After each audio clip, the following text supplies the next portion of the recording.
Hello, good morning. Domingo Manen pa nagsisimba. May kwento ko lang.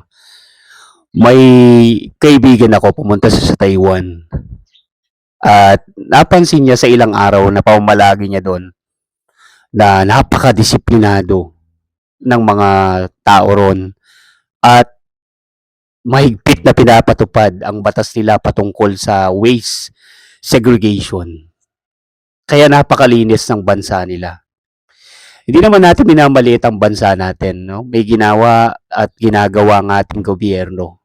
Nariyan ang Republic Act 9003 o Ecological Solid Waste Management Act of 2000 na nagtatakda ng sistematiko at komprehensibong pamamahala sa basura na ang layunin ay protektahan ang kaligtasan ng mga publiko at panatilihing malinis ang kapaligiran sa pamamagitan ng 3 R o 3 Rs: reduce, reuse, at recycle. Siya nga pala ang pangunahing author nito ay si Senator Lauren Legarda. Ang mandato ng batas na ito ay dapat magkaroon ng waste segregation o pagbubuklod ng mga basura, nabubulok, hindi nabubulok, recyclable, at iba pa. At dapat magkaroon ng MRF o Materials Recovery Facility ang bawat barangay. Nang sa ganon ay hindi lahat ng basura ay maitapon sa landfill.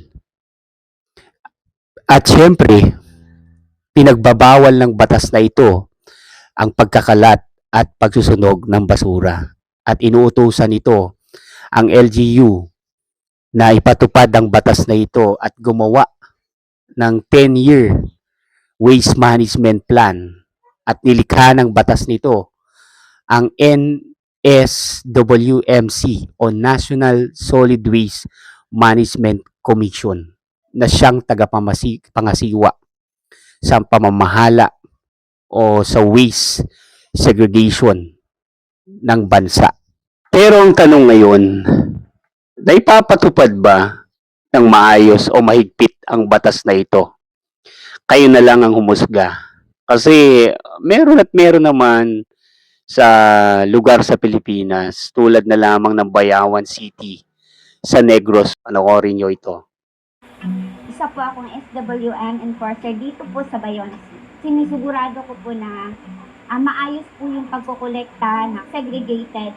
Kaya samahan ko po talaga yung grupo. Kasi once po na may nalagay na nabulok, di po ba di nabubulok yung kinokolekta namin, makaka-penalty po sila. Bukod po sa nagkukolekta kami, isa din po kami sa authorized po kami na enforcer na nagbibigay ng Disiplina talaga ng mga tao ang kailangan. Disiplina ng mga Pilipino ang kailangan. At maayos na sistema ng pamamahala sa basura. May patupad ang batas na ito, ang Republic Act 9003. Kita nyo, baka isa ang lugar nyo sa ganito. At kung nagagawa ng iba, kaya din ng lahat ng lugar o bayan o barangay sa Pilipinas. Mahirap kayang bansagan na Plastic Republic at number 1 na contributor ng plastic waste sa karagatan. May pag-asa pa ang Pilipinas.